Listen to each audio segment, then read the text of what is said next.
Conheça a história do sítio São Luís, que é localizado no município de Pacoti. Sejam todos bem-vindos ao meu canal e não esquece de se inscrever. Esses dois pontos, tá? Antes de começar, teve gente que já conhece, tem gente que ainda vai conhecer. Eu queria apresentar minha colega de trabalho. O nome dela é Educadora. E para quem nunca viu isso aqui é uma palmatória. Para quem conhece, já não gostou de ver, e para quem não conhece, eu explico bem fácil para que servia. Alguém se voluntaria para saber para que serve? Palmatória, tornozelo. Bom, pessoal, então, já que ninguém se ofereceu, a palmatória é muito utilizada em escola de criança para maltratar o filho da lei. E a do sítio não é diferente. Com a diferença que... Tornozelo aí, ó. Como? Tornozelo. Ah, tá certo. É bom. A diferença é que essa daqui, como eu disse, ela é minha colega de trabalho, não é só a palmatória. A educadora está aqui para me ajudar a dar palestra, influenciar vocês a interagir. É importante dizer antes de qualquer coisa que eu não bato em ninguém. Quem bate é ela. Vamos em frente. Bom, pessoal, falando um pouco primeiro sobre o Sítio São Luís. O Sítio São Luís foi um produtor de café durante certa época, sendo ele considerado um dos maiores produtores de café durante seu auge de produção. Aqui na Serra de Baturité, a gente teve muito a cultura do plantio do café, desde 1800, por volta de 1830 até a década de 90, 1990. E é aqui eu vou falar um pouquinho dessa história, tá? Partindo para a linha do tempo, a datação mais antiga do Sítio São Luís vem de 1858, onde o capitão da Guarda Nacional, chamado José Alexandre Castelo Branco, compra a propriedade de um vendedor português. Um sítio que era nomeado Sítio Canabrava, que ficava situado nessa região, porém ele ficava dividindo alguns sítios que ele tinha aqui na região também da Serra. Em 61, da junção dessas propriedades, ele formou então o Sítio São Luís. É legal de contar que o Sítio São Luís, de sua essência, tinha entre 70 e 80 hectares, sendo que hoje em dia ele diminuiu um pouco, tem entre 60 e 70 hectares. Um pouco 79, o Sítio São Luís foi vendido novamente, agora já nomeado São Luís, para o irmão de José Alexandre, o coronel João Pereira Castelo Branco. Ele quem, por volta de 1870, pôs-se a construir o casarão do Sítio São Luís. Detalhe interessante ainda falando sobre o casarão, é que foram cerca de 10 anos para ele ser construído, realmente para ser levantado e ficar pronto para morar. Essa não é uma arquitetura brasileira, como tudo indica, foram tragos dois arquitetos holandeses que na época hospedavam-se em Cariri para projetar o casarão aqui na Serra. Continuando ainda um pouco sobre a arquitetura, além de arquitetura holandesa, ele também mistura detalhes de arquitetura barroca e um pouquinho de arquitetura brasileira. E todos os materiais de construção da casa foram tirados de dentro do próprio sítio. O que compunha as colunas é o arisco misturado ao cal ou caulim, que é calcário batido, e tijolo colonial, aquele tijolo grandão também, que era uma característica muito interessante. É legal de contar que não existe cimento na estrutura da casa, porque na época nem existia cimento ainda realmente para uso assim.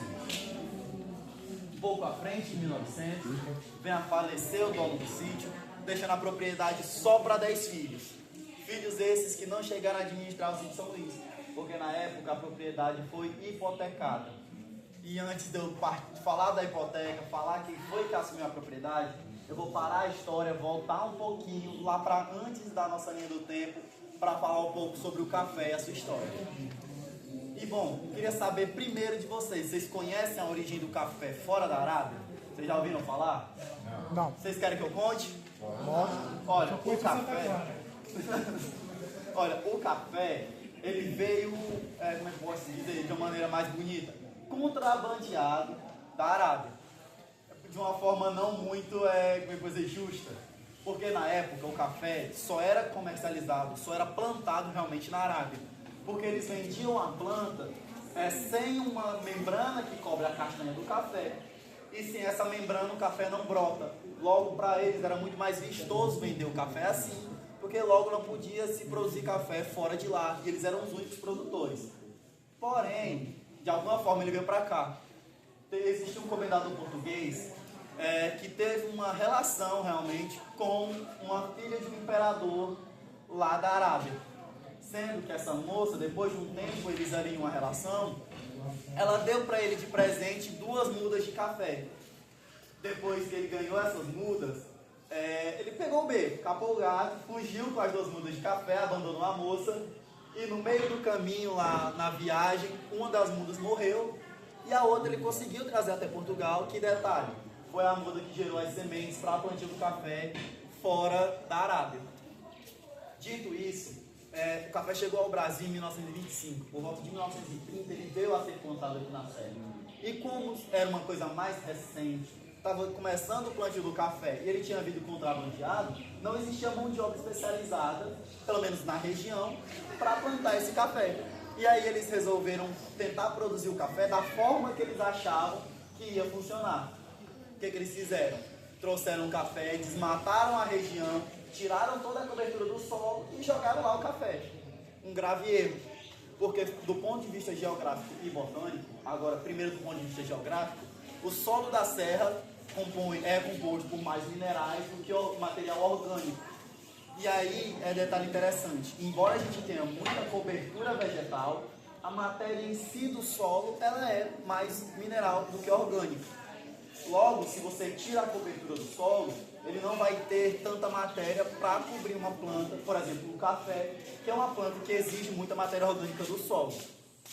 E quando eles plantaram ali, outro fator que também não ajudou foi o sol que batia diretamente na planta. Logo, também não valorizava o plantio do café.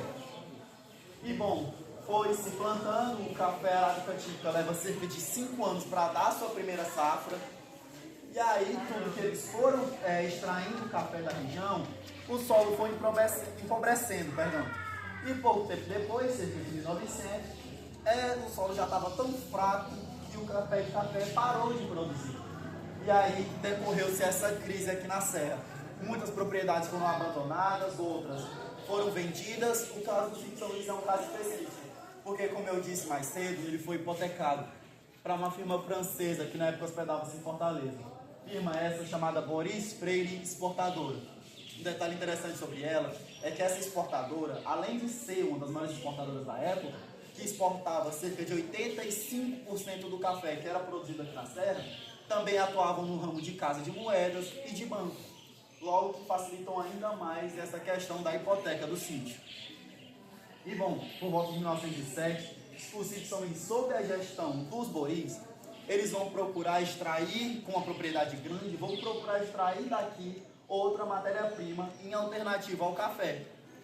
E aí, agora é que entra a participação de vocês. Queria perguntar para vocês, no Brasil, a gente é um grande produtor.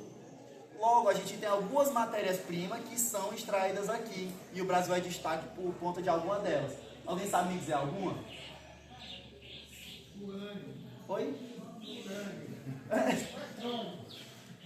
Olha, vamos em frente. Olha, Você fala do Ceará? Você fala do Ceará ou não, da falo região? do Brasil como um todo. Cacau. A gente tem cacau. Cacau é mais bem de consumo. Não é considerado matéria-prima. Mas a gente considera. Carnaúba, né?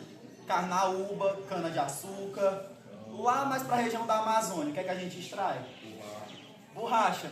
E bom, algo que dá muito lucro no Brasil desde aquela época, desde a época da colonização, é a extração de borracha.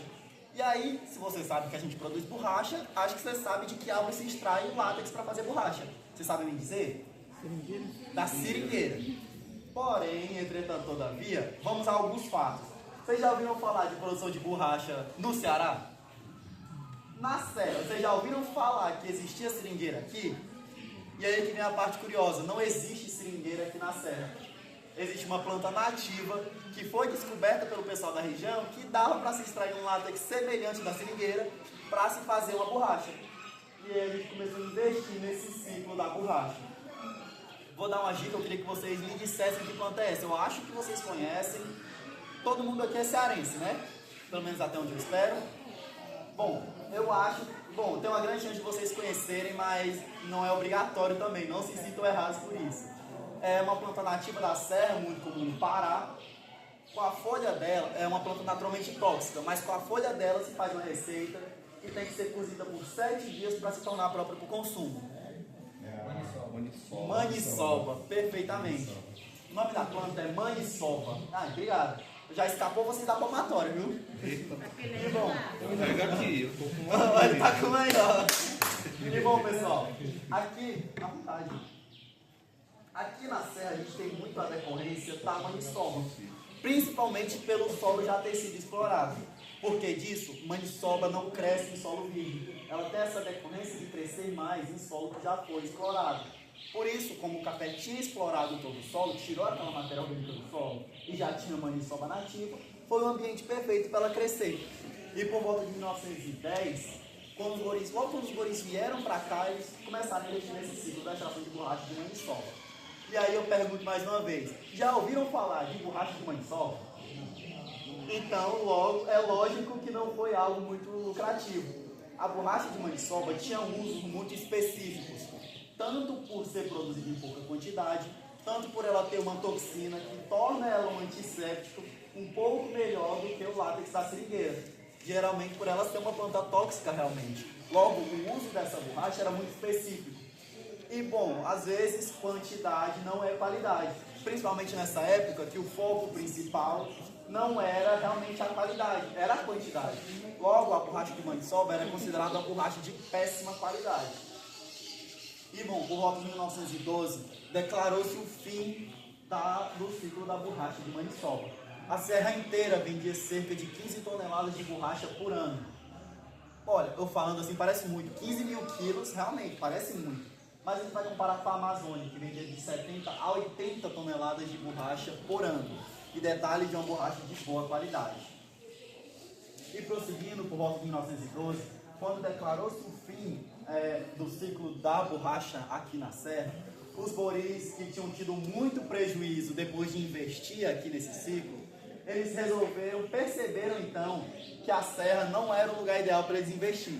E resolveram ir embora. E para não deixar a propriedade abandonada e também para não vendê-la, o que eles fizeram? Arrendaram a propriedade. Para o Coronel Zeca, detalhe, ele de uma família de grande influência aqui na Serra, falando um pouco sobre ele, da família Cícero Sampaio, sendo ele o primeiro prefeito de Pacuti, também é proprietário do sítio Giraldo, sítio esse que fica vizinho ao sítio Arvoredo. Se vocês vierem de Guaramiranga, vocês passam em frente a esses dois sítios. Pronto, em Pacuti, vocês viram a capelinha que tem na beirada da estrada, uma capelinha azul muito bonita. O sítio Giraldo fica ali pertinho, um pouco mais para frente ali. E bom, o Coronel Zeca, ele resolveu então assumir o arrendamento da propriedade. Porém, alguém aqui sabe o que é um arrendamento? Para esclarecer para quem não sabe, o arrendamento funciona mais ou menos assim. Eu tenho minha propriedade, vou pegar o senhor como exemplo. Perdão, meu nome do senhor? Como? Barba? Tá. Olha, eu tenho minha propriedade aqui na Serra e não posso cuidar dela, não posso morar aqui. Vou embora para São Paulo. Eu e seu Barba é muito meu amigo, confio bastante nele. O que é que a gente vai fazer? Vou deixar ele aqui na minha propriedade, cuidando, investindo aqui. E tudo que ele conseguir extrair daqui, 50% do lucro é meu, os outros 50% é dele. Porém, depois do ciclo da borracha, o sítio São Luís já não produzia nada. E o Coronel Zeca sabia disso. E, bom, se o arrendamento consiste em dividir lucros, metade de nada é quanto? Nada. E aí, qual era o futuro que tinha nesse arrendamento? E aí ele fez um acordo com os boris. O acordo dele era, eu cuido da propriedade, faço manutenção, independente do prejuízo que eu vou ter. Mas há uma condição. O que eu, porventura, conseguir tirar do sítio, é meu.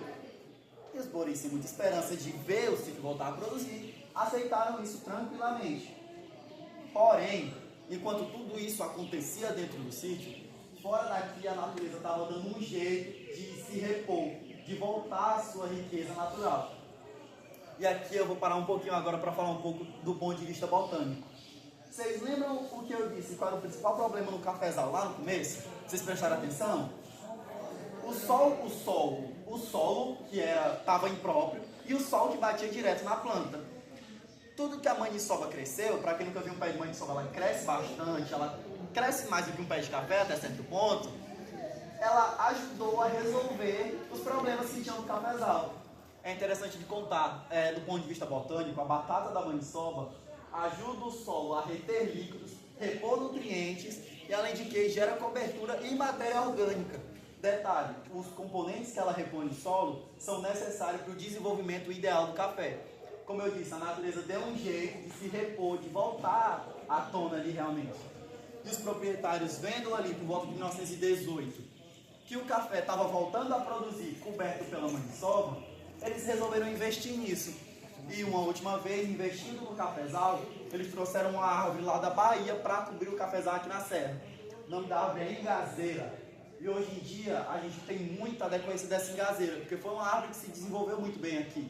Ela é uma árvore de tronco branco e copa alta, e tem como característica principal os seus frutos, que são bem diferenciados, são uma vagem bem notável realmente. E detalhe, são doces, a gente tem muita cultura de consumir esse ingá. E bom, prosseguindo, ali e por volta de 1918 até 1920, foi se desenvolvendo o segundo ciclo de café. Em 1922, vem a falecer o proprietário do sítio, o Coronel Zeca, deixando a propriedade, o arrendamento do sítio São Luís, para o seu filho, Dr. Luiz Cícero Sampaio, que em 1924, recém-casado com a sua esposa e prima legítima, Maria Carmen Nepomuceno Sampaio, passam a residir aqui no sítio São Luís. Detalhe, em 1924, a gente entrou no auge do segundo ciclo de café. Na época que eu disse para vocês, o sítio São Luís chegou a produzir cerca de 1.200 sacas de café por ano. Para termos de comparação, o maior produtor da serra hoje em dia é o sítio Bem-te-Vi, e ele produz 250 sacas por ano, é a sua produção média. Logo, o sítio Bem-te-Vi, ele abastece o sítio, abastece algumas propriedades na serra e ainda sobra para exportar. E aí vocês têm uma ideia da dimensão que é 250 para 1.200 sacas.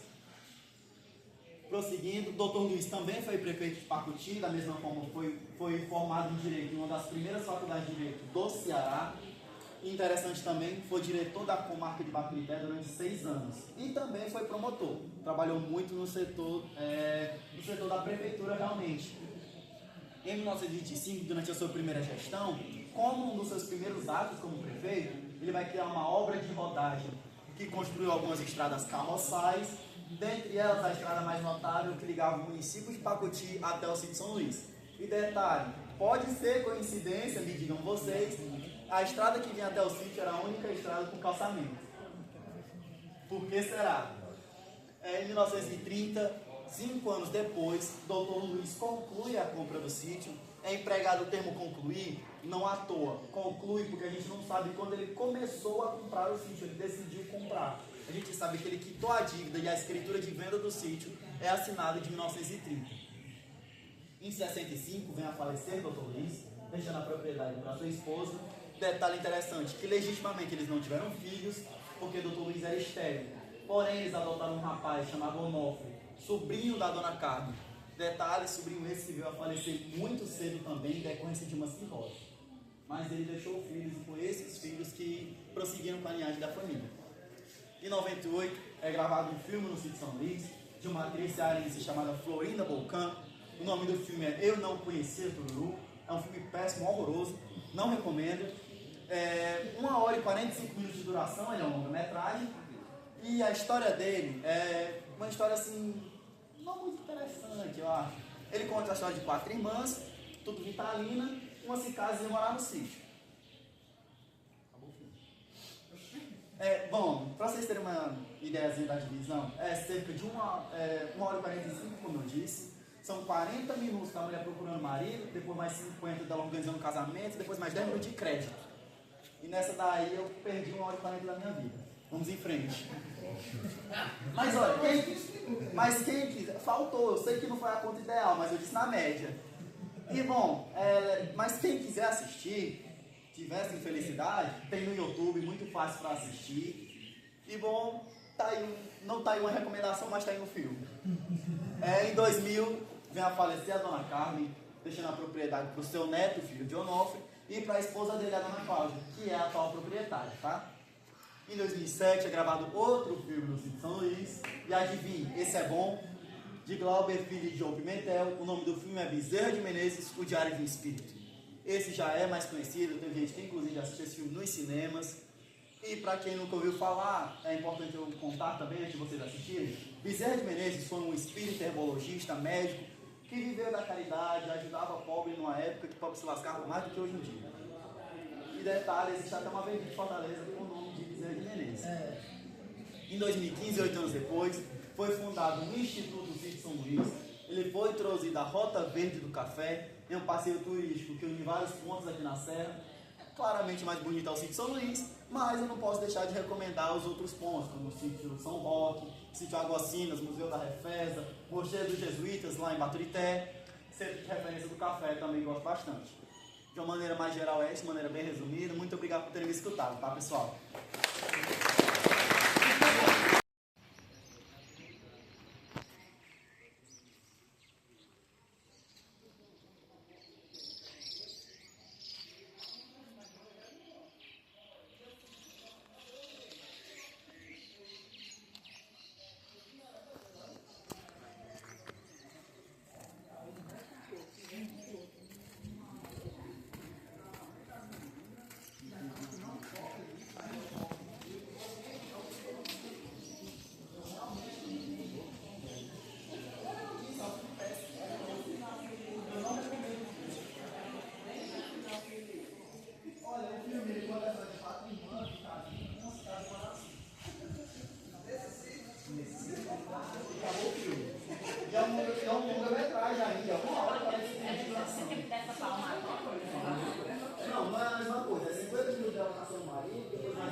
Bom dia.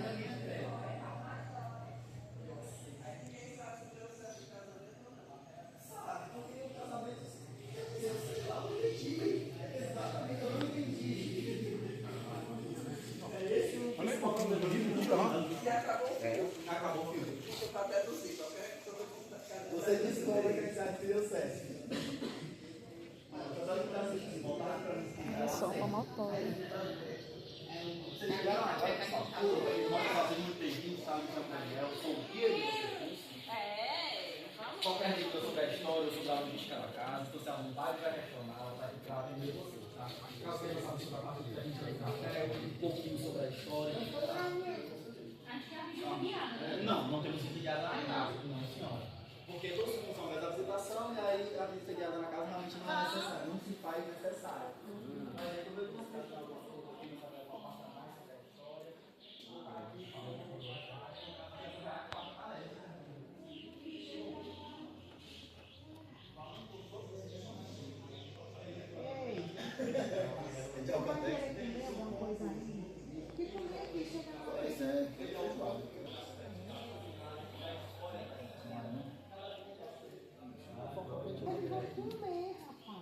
café. Não, é só café que eu coloco no expresso.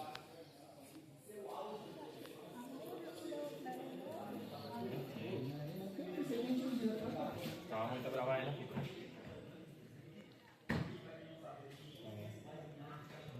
Peraí, que você faz isso? Ah, tá ganhando aí.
Vocês foram aqui já? Ah, eu quero ver. Segura aqui. Poder entrar? Olha só, gente, que interessante.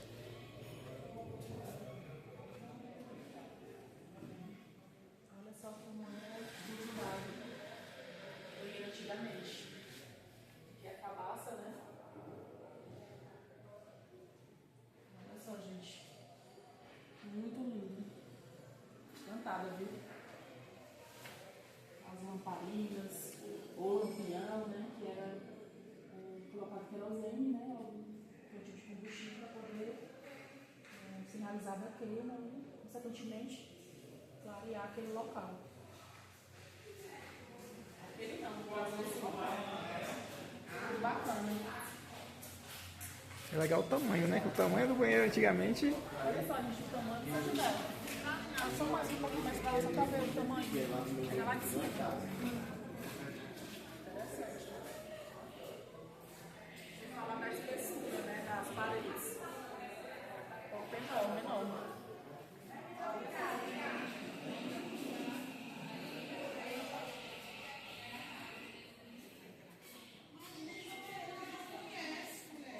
Pode vir mais pra perto.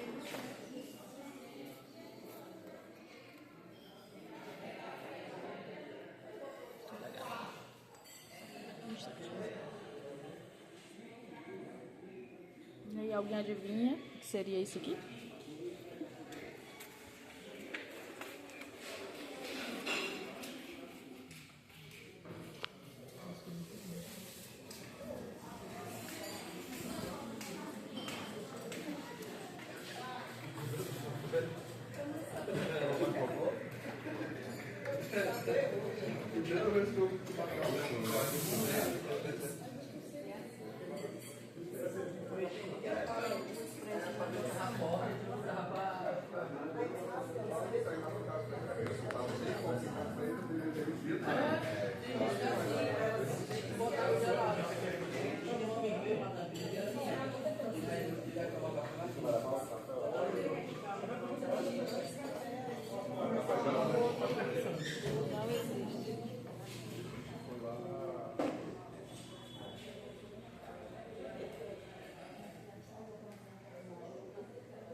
Lourinho já tava ligando.